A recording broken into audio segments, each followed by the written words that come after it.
everybody, get ready for this edition of Our Kids Play Hockey. We're going to dive deep into balancing schoolwork and hockey work. We do have young student athletes out there in that order. So we got together, we had a quick conversation about what we thought was going to be a quick conversation.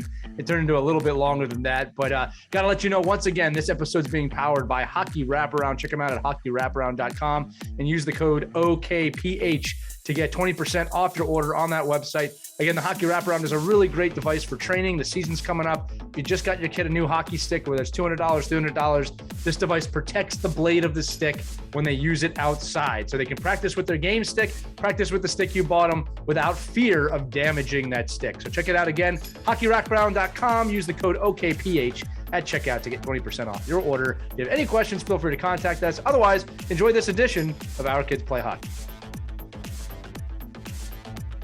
Hello, hockey friends and families around the world. Welcome to another edition of Our Kids Play Hockey. Great topic tonight. One of the rare nights we're recording at night. We're going to talk about balancing hockey and school. Everyone's favorite topic if you're not a student. So we wanted to bring this topic up. It's going to be probably a little bit of a shorter episode. I know we say that, but I think we're actually going to do that this week. We know we're heading towards the season again. We're doing these kind of series of episodes where we just try and prepare everybody for what's coming. Again, I'm the new hockey parent here. Christie's the established hockey parent. Mike is the one in the middle of all of it. But he's also an established hockey parent and coach. But I want to know, guys, what are the tips and tracks and everything we need to know to balance hockey and school? I'll share my thoughts kind of at the end since I'm the rookie here. But Christie, let me start with you because you've been through this, both your kids through or in college right now. What were some of your keys to success? Because at the end of the day, the kids just want to play hockey. If they had to pick between hockey and school, no one would pick school. So how do you make this work? Well, let's just think about it, okay? What we're dealing with. Oh my gosh, studying, study sessions, hanging out with friends, homework, working out. It's stressful just even thinking about it. Just know that you're not alone. It's normal to have those kind of stressful feelings, but the most important thing to do is time management. Right. You need to learn how to prioritize and don't look at it as this big mountain, but kind of chip away at it, set your priorities and get the most important things done first, which is homework. Right. Most important things to us. The most important things to the parents. We have to say that because the kids are not going to prioritize homework and studies. Right. That's the most important thing. Don't go ahead and say, oh, well, we'll wait until after practice is done to do your homework. They've got to figure out a way to get it done before because they're going to be tired and exhausted after practice. So don't expect that they're going to get everything done after a late night practice. Make sure they get it done during their study halls, budget their time, cut down on their PlayStation or whatever it is that they have. Just realize that you got to make sacrifices in order to make this work. So you have to let them know it's not going to come easy. It's going to be a lot of work. It's going to be a lot of balancing. And yeah, you are going to have to miss out on some things in order to make it work. Just set the tone in the beginning of the school year. Let them know the rule. Yeah, I think that's really be hard with them. I think that's great Be advice. tough with them. You're talking about creating standards, Christie, and I actually agree with you 100%. I remember the years I was playing.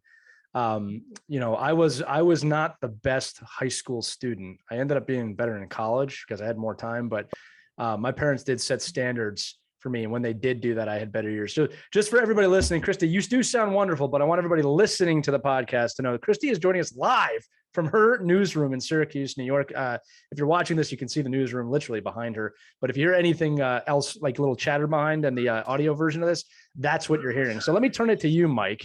All right, you're the one in it right now. Your kids are full on hockey, and I like school.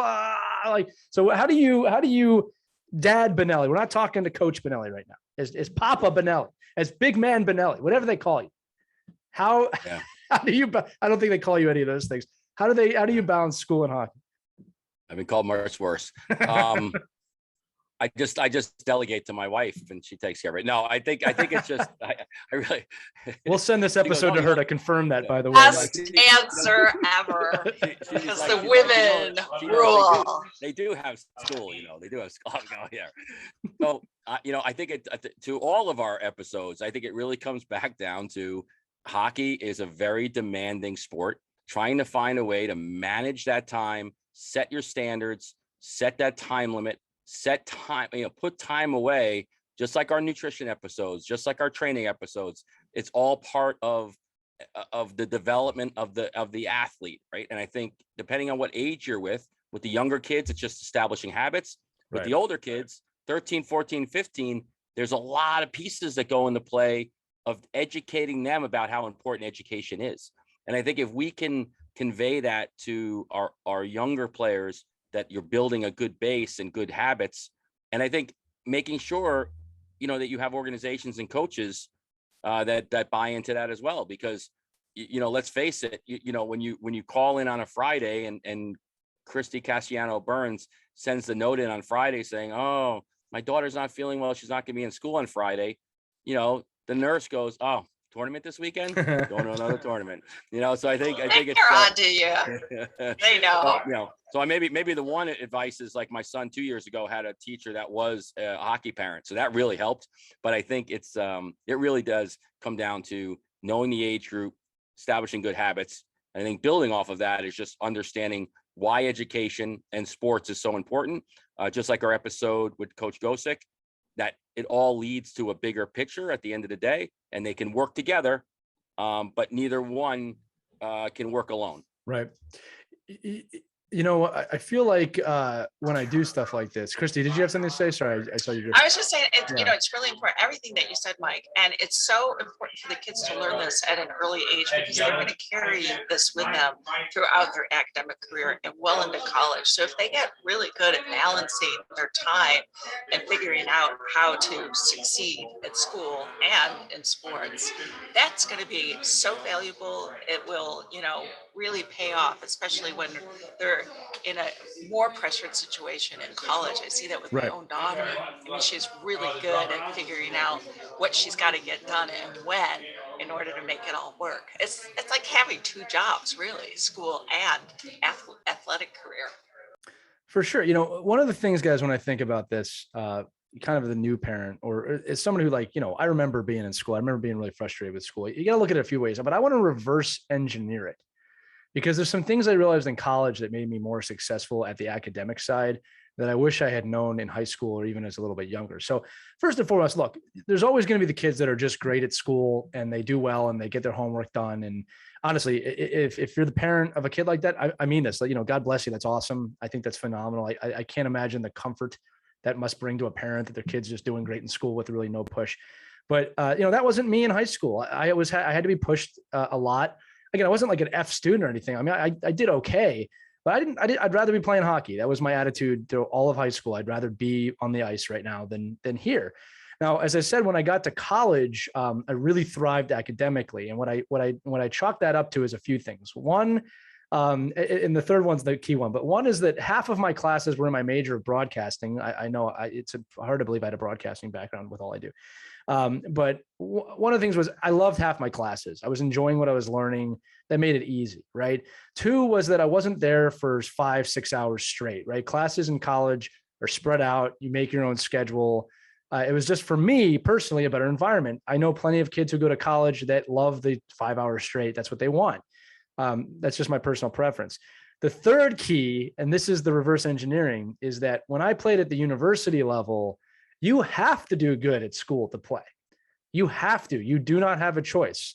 I remember this. We had a 2 point. What was that? Do well. You have to do well. Yeah. Well, you have to meet a minimum GPA. You have to do good.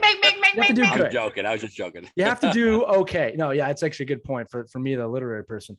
No, you have to do well. You're right, Mike. What I remember is in my school, I think I believe the minimum GPA to play was 2.5. I remember my coaches raised that. When I coached, I actually raised it to a 3.0.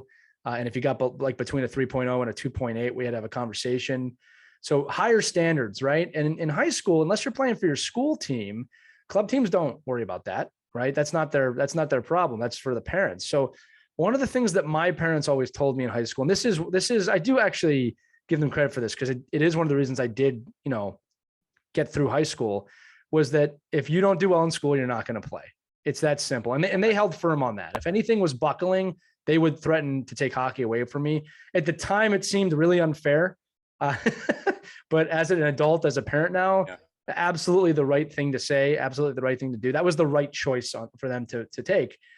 take something away that I love if I'm not doing well in school, because they know what's going on. So Mike, I want to turn to you on this, because I think that, just speaking to the parents out there, and we're going to talk to the coaches in a minute too, but speaking to the parents, like that is one thing. If you're a hockey parent, you really have to put your line in the sand and your foot in the sand. Sorry. And you really can't buckle on this one too much.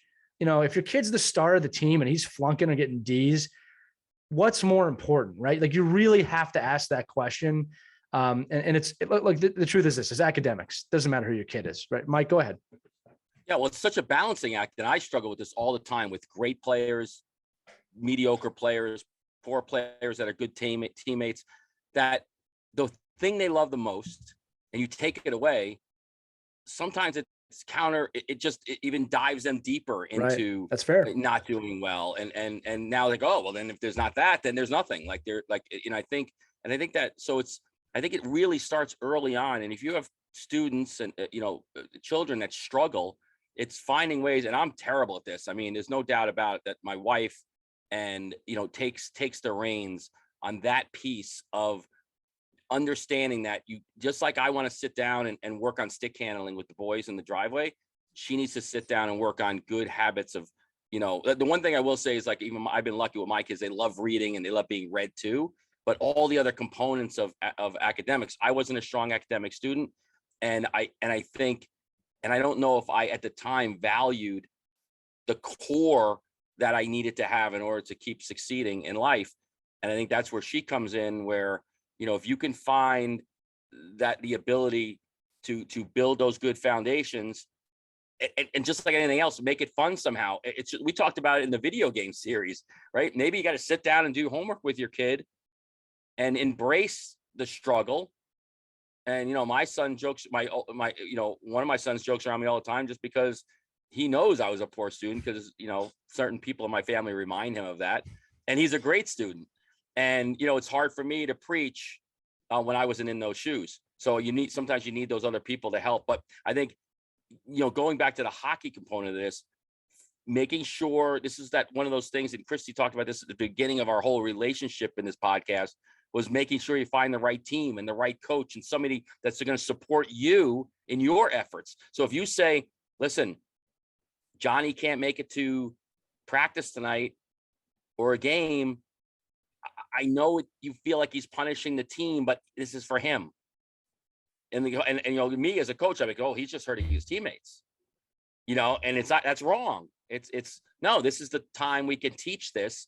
And I hope his teammates say something to him. I hope his teammates say, hey, you got to get on top of this, buddy. Right. We need you. Like, we really want you here. So you need to do your part so you could help us. So it comes down to, like everything else, knowing your kid, knowing what buttons can be pushed, and knowing how far you can push them, and having that support staff around you, parent, coach, organization, other students, peers.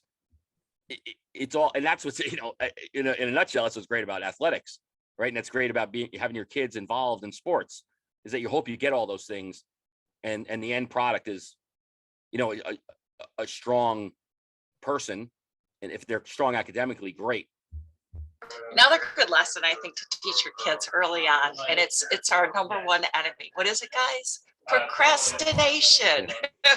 Even to this day, because what happens when you put stuff off? It just piles it up and up and up, and then you feel overwhelmed, and you can't possibly do a good job on the task in front of you because you put it off, and now you've got 10 other things piled up.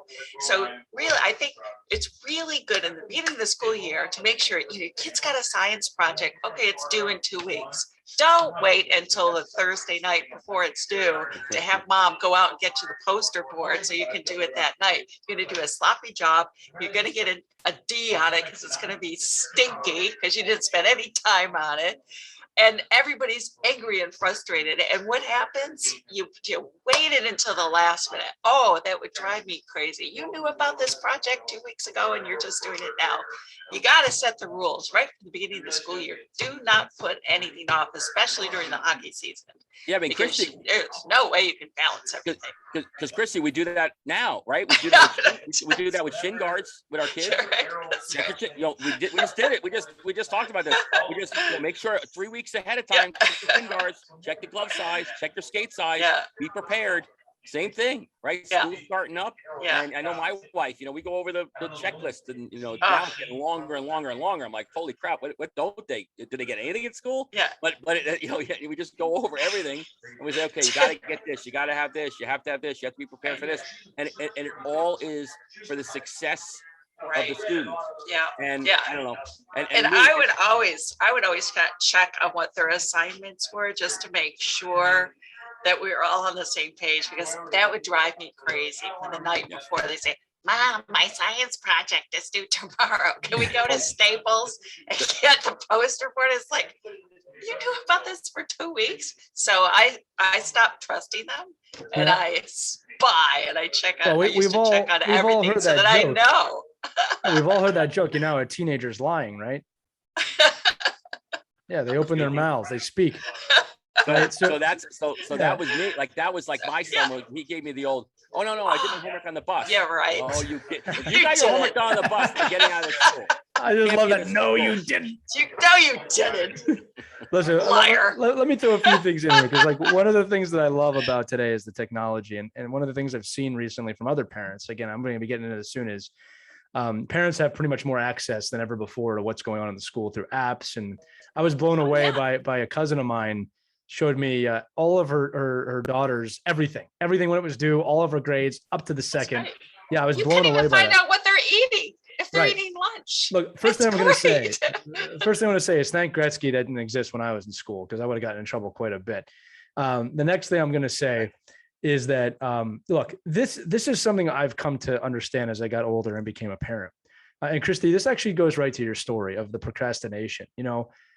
Parents, you got to keep in the back of your mind that if a kid's messing up with stuff like that, scheduling, procrastination, and grades, they are learning the lesson. And that a lot of the way I am today with scheduling and being on top of things and having standards, I learned by making those mistakes in high school. If you don't allow your kid to make some of those mistakes, when they hit the real world, they will make those mistakes because you're not there, and they will get fired, because in the real world, there is no A, B, C, D, F, right? You just get fired or you don't get the job. And that's one of the things I think we don't talk about enough is a school system. Are we preparing the kids for life? And again, look, that comes down to the parents. It comes down to coaches. Again, we'll talk about coaching with this in a minute. One quick story for you guys. You'll love this, Christy. You just reminded me of this. Talk about procrastination. You want to hear me in high school. I remember it was, I was either a freshman or sophomore in high school, playing hockey all the time. And I remember I went to my dad one night, real sheepish, with a book in my hand. The book was called Hatchet. I even remember the name of the book because this is how life-changing this was for me. And I said, "Hey, Dad." He goes, "Yeah. What is it, bud?" I was like, "I have to have this whole book read by tomorrow because there's going to be a test." And he looked at me. He's like, "Well, how long have you had to read it?" I was like, 2 months. And Christy, your speech gave me flashbacks because you've had 2 months to read this. And you know what he did? Right. There's a few things he could have done. Like, my dad's always been really sensible and he always wanted me to do good. So I think the easy thing would have been just, okay, you're going to fail and you'll learn. But he didn't do that. I'll never forget this because this changed a lot of things about how I look at things. I remember he brought me in to his room and he said, "Sit there." And he read the whole book right there in front of me and made me like, this is what happens here. Like he did it with me right there, the whole thing. Right. And I remember looking back on that now, like, wow, not only was that brilliant because it was kind of a punishment because I was so shameful and I didn't fight it. I was like, yeah, whatever you need. Right.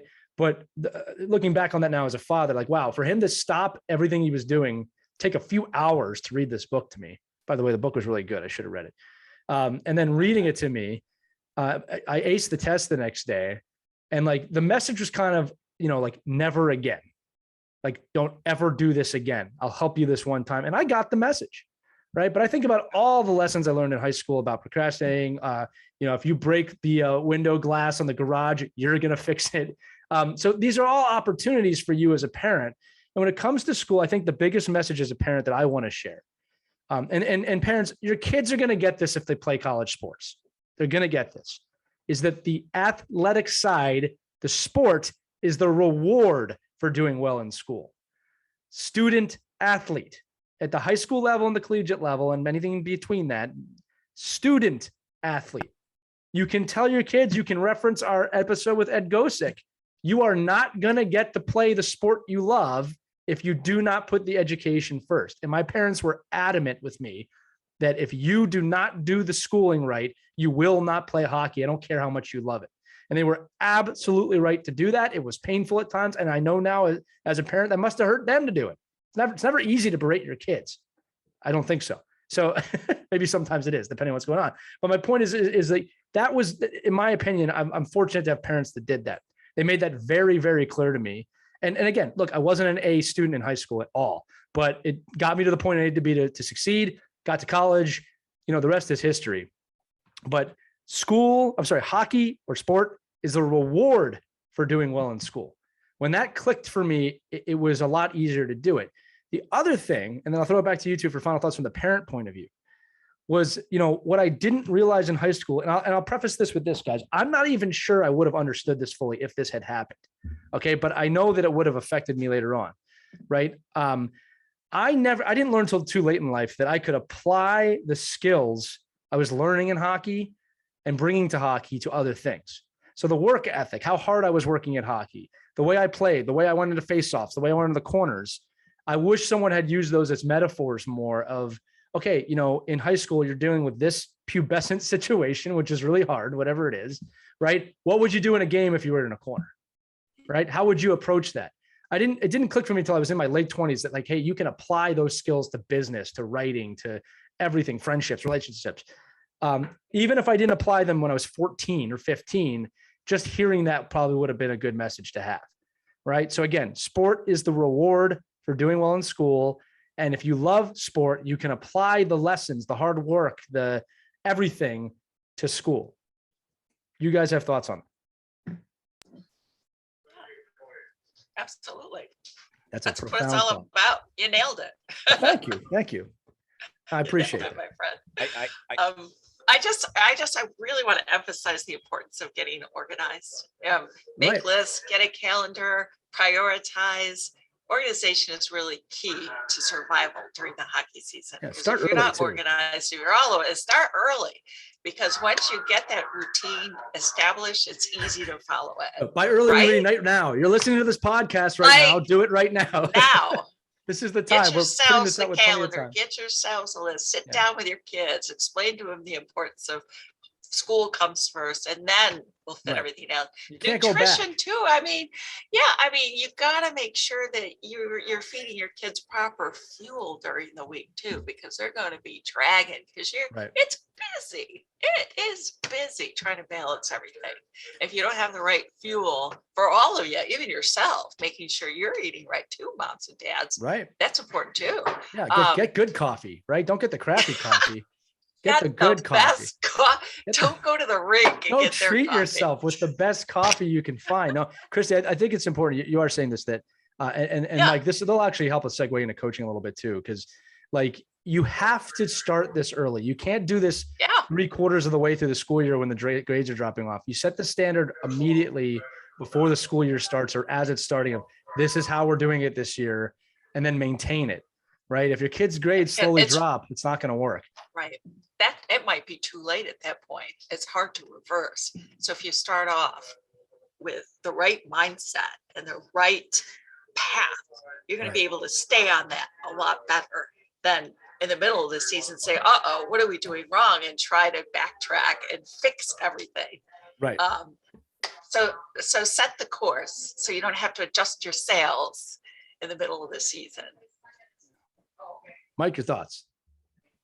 Yeah, I mean, listen, it all ties together. I mean, we all the things that we do as coaches and parents for our kids to play athletics, the same lessons and life lessons and time management lessons and organizational lessons. That's really why I hope that's why kids are playing athletics. I mean, I hope it's not just, because, I want to get a college scholarship and have a pro contract. So all of these different things are going to take in your whole life, and you're going to either be good at them, you're going to be bad at them, or you're just going to be gifted, just like the athletes are, right? There's some gifted athletes, and they just seem to, they're not lucky. They're just gifted. They just do well at that particular thing. Some kids are like that in school. Some kids are to your point, maybe they learn just by being in class. She's like, you got to take notes. I'm like, no, I don't. I just got 100 on the last test. I don't need to take notes. Yeah, listen, I get it, but I all don't those know why. pieces- I don't know why I can tell you every single song that comes on the radio and who sang it and what year it came out. I don't know how I have that ability, but I do. Is it worth anything? No, but I have it.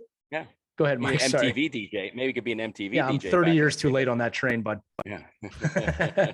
So, but I also think it's like I said, going with the theme of, what are we teaching our kids? I think one of the big things, and I really try to be conscious of this, is because especially with teenagers, is really supporting teachers.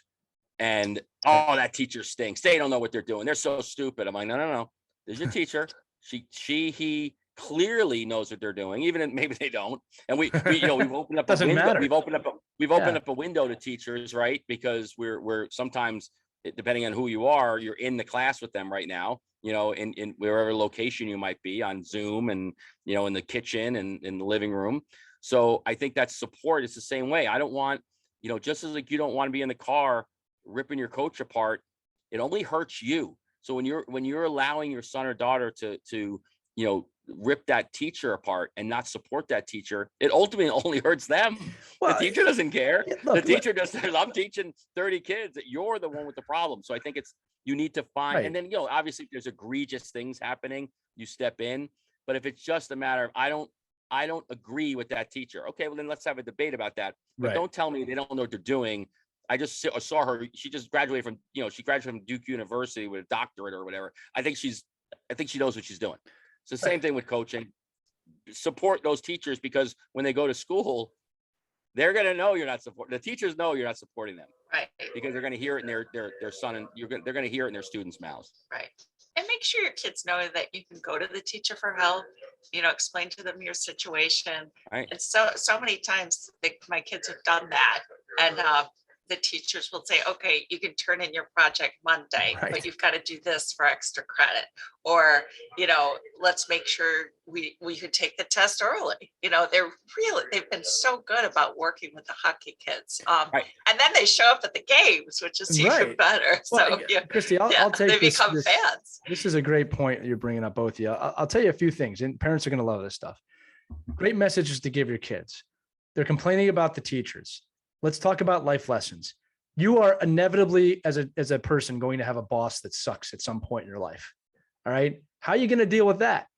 Right. And that's how I would approach it with my kid. Obviously, Mike, I agree with you about backing the teacher. All right. But have that discussion. Okay. Well, let's say you were in a position where, you were in a job and you didn't like what your boss is doing. Well, you're going to get fired if you do this. So how would you handle it? You can teach that to a kid.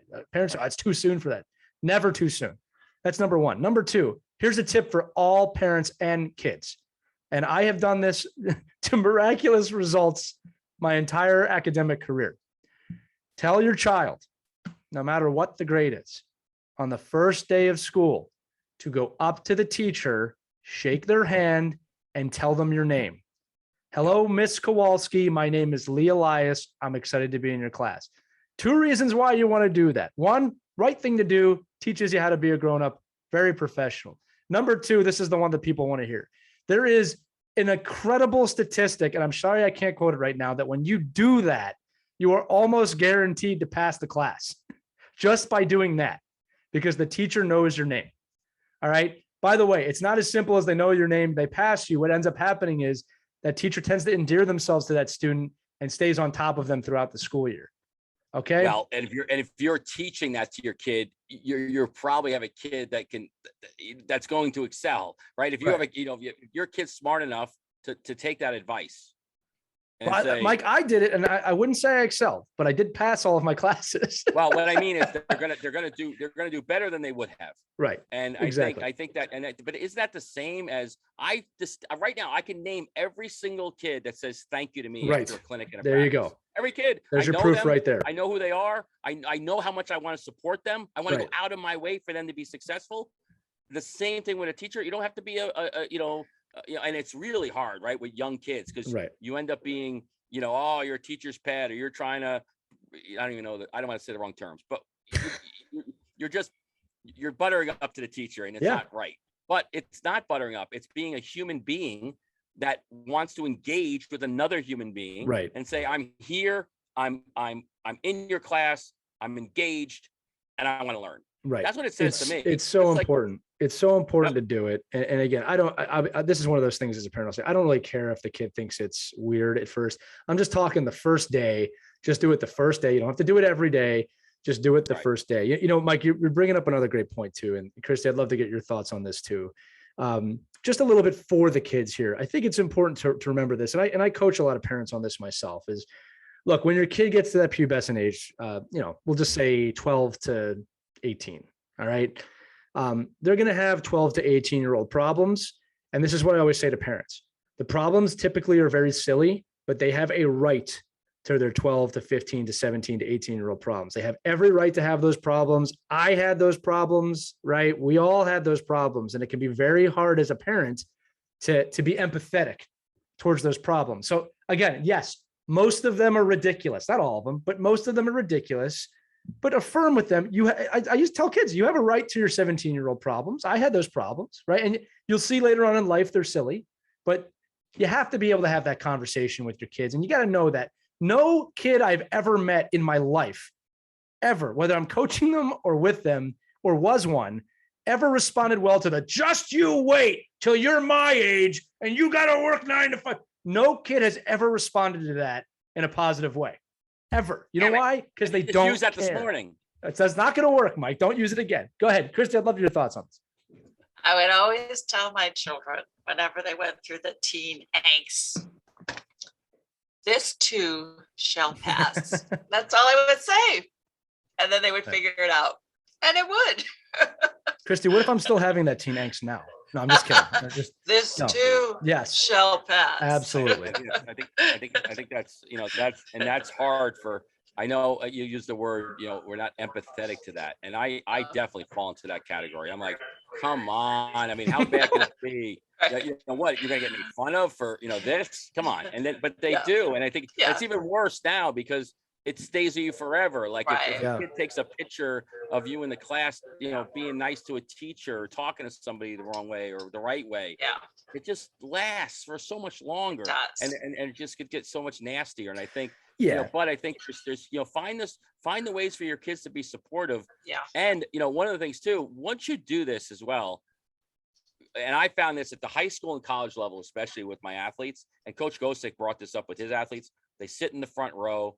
They're engaged in the class. They're active in the class. Their priority. The teachers know their class is a priority to the coaching staff.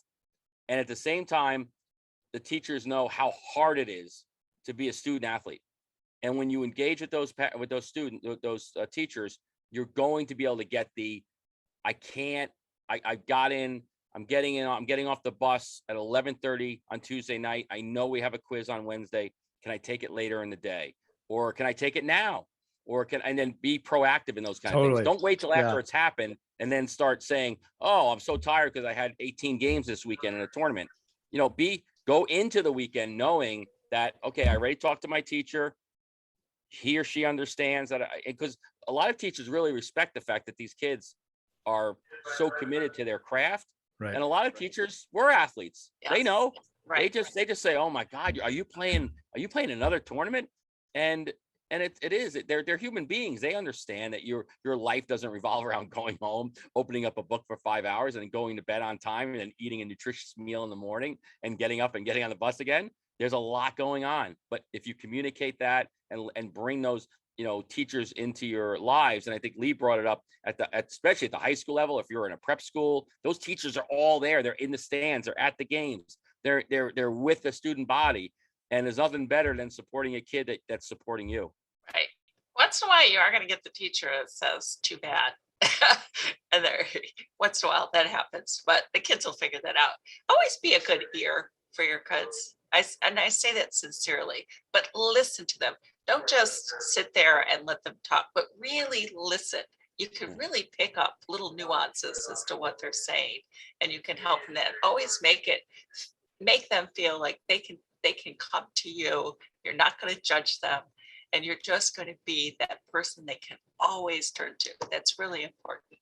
And I've really, and even to this day, you know, I have a 26-year-old, and we text each other every day, and just wanting to find out what's going on in our lives. And it's really cool and I think hockey had a lot to do with this really tight relationship that I have with our kids, spending all those hours in the car riding to Toronto or across the country playing hockey. And those bonds that you're building with your kids now are going to last a lifetime.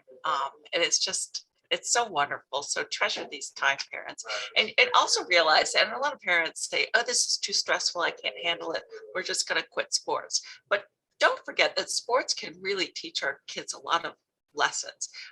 They can teach them how to be better at time management. They can teach them how to be positive. They can teach them, how to go ahead and succeed at some of the most challenging aspects in their lives. So don't forget, what the trick is, just finding the right balance. And I know you guys can do it. So don't give up. And if you need some advice, we're here to help you.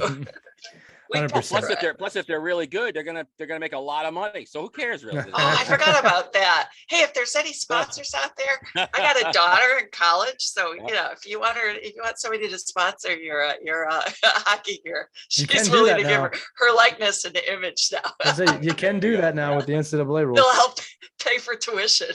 Yeah, we got about 8 minutes left. But my last note on the parenting, guys, is that look, I wouldn't say that every night in my home growing up was fun or happy.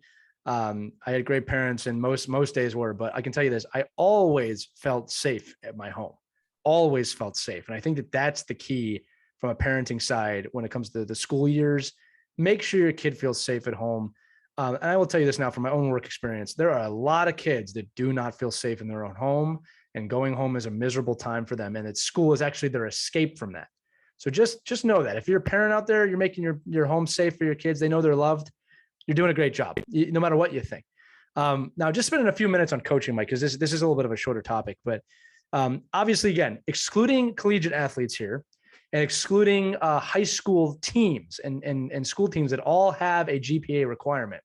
When we get into club hockey, all right, while grades are not part of the resume in terms of needed to play or coach, I firmly believe, and I'd love your thoughts on this, that if you're going to coach kids in club correctly, this has to be part of the conversation. All right. And I'm not saying you have to make a GPA. I know parents will be down your neck if you do that.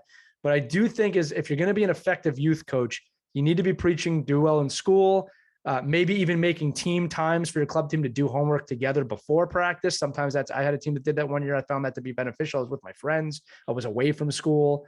I just think that at minimum as a coach, you have to say, look, doing well in school is part of the entire equation. And I want you all to do good in school. Again, Mike, you are really the expert on this, so I want to lean on you. Yeah, so it's such a tough conversation because the way the culture is, and this is my own personal opinion. The way the culture is right now is that you have so many, except for a couple of communities, you have so many kids from so many different communities that are doing so many different things. The parent is the one that drives that, and I think the coach can support it.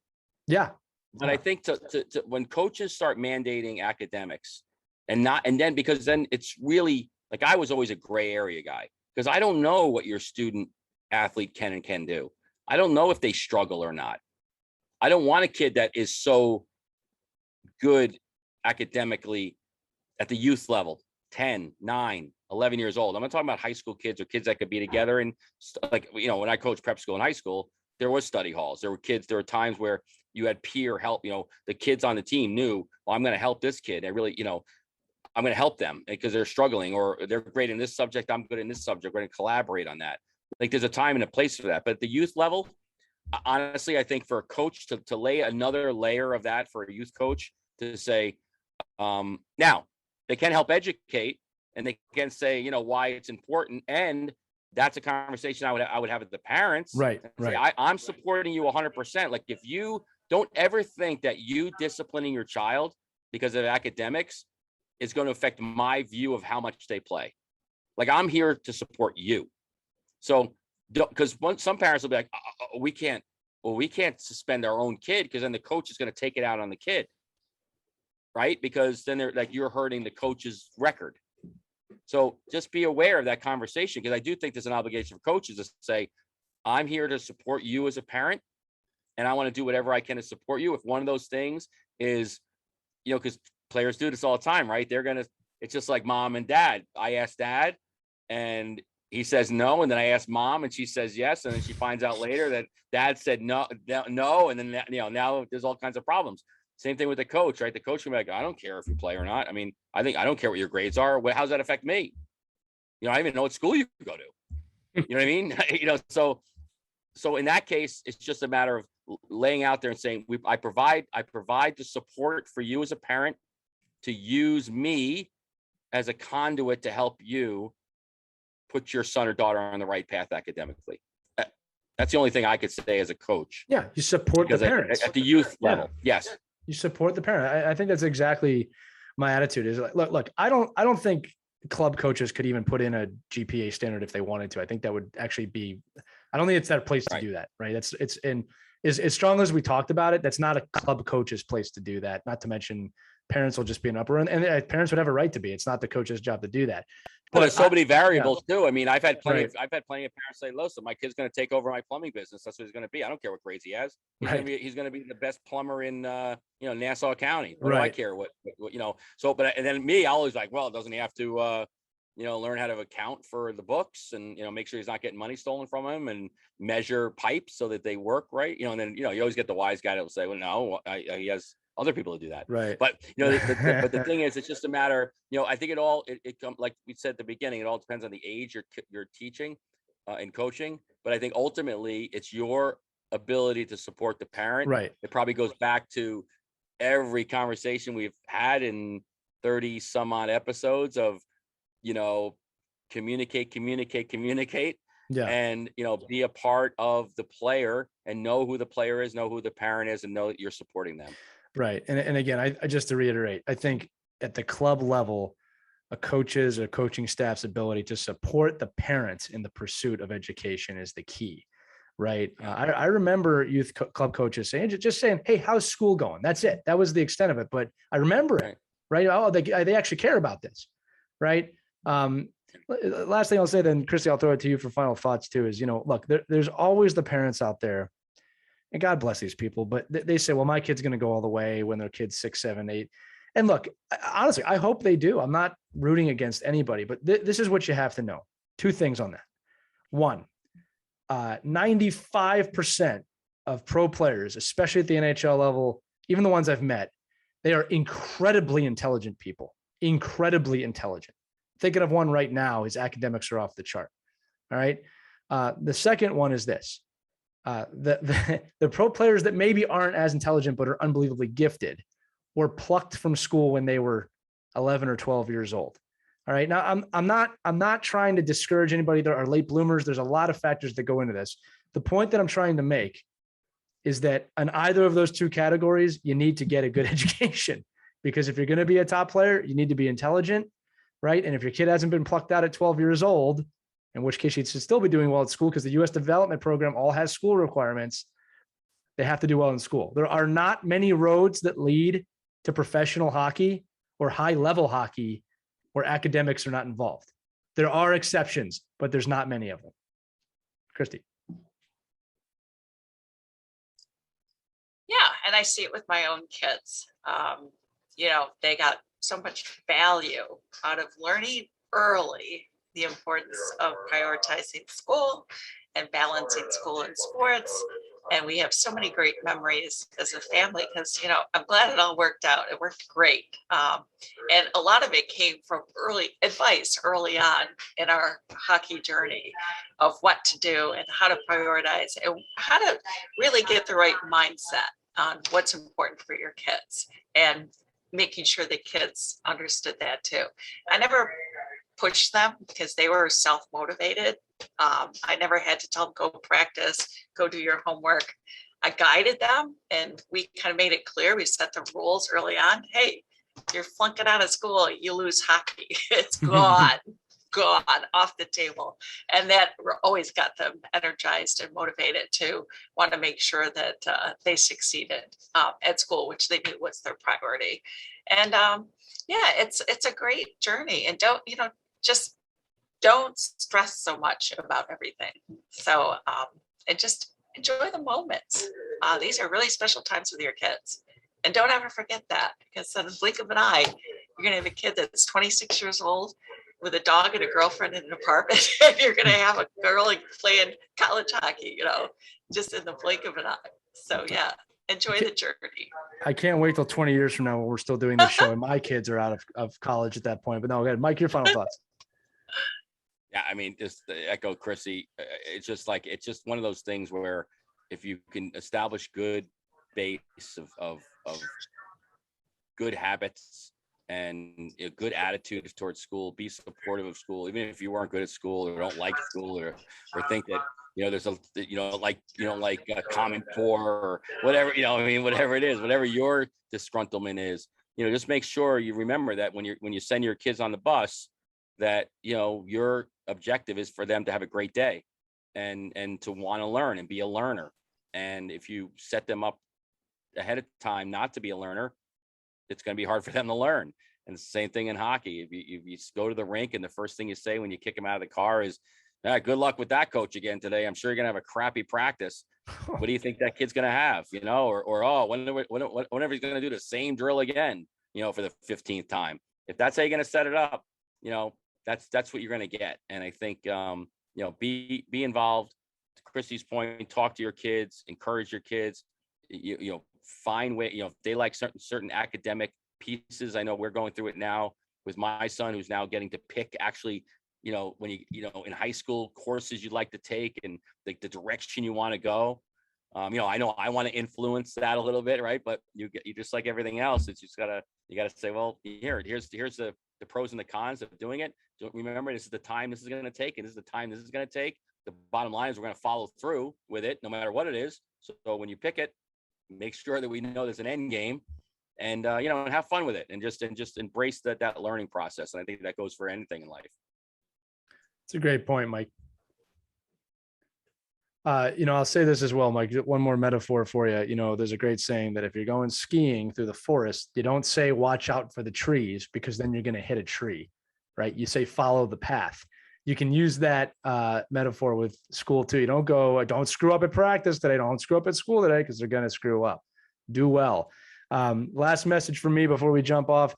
Just remember this, parents. Last tip. There's always this statement to your kids that I think worked for me a lot, is you need a backup plan if hockey doesn't work out. All right.